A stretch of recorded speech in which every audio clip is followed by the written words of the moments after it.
তো রাতেরবেলা আমরা ভিডিও করতে চলে এসেছি।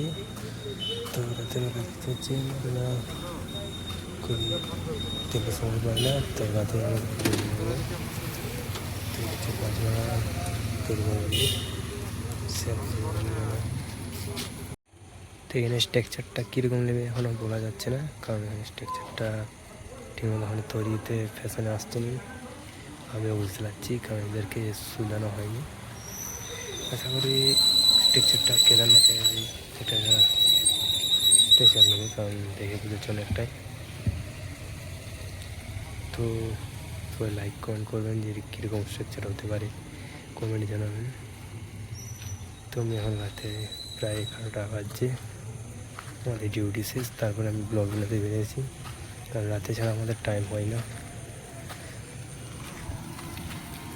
তো রাতের বেলা তো দেখছেন টোটো পেরাচ্ছে, বাঁকুড়া টাউন তো পেরাবেই।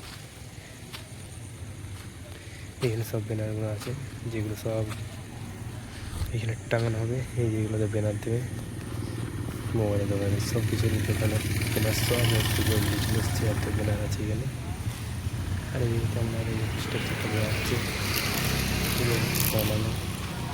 তো কী কী এসছে আমরা দুজন মিলে সেটাও দেখে দিই। তো এর সাথে এসছি, এখন ফোন করছে।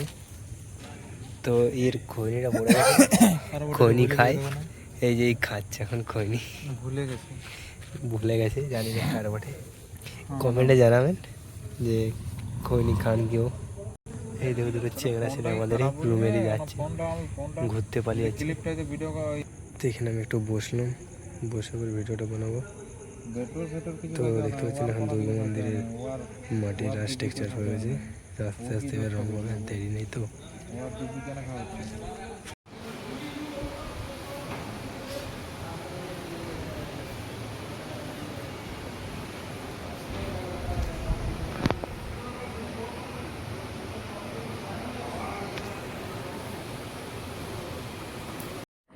তো বন্ধুরা আজকে ভিডিও টাটা বাই বাই। তো আজকের এইটুকু ভিডিও বানালাম, তো আমার চ্যানেলটি সাবস্ক্রাইব করে লাইক করে দেবেন, টাটা।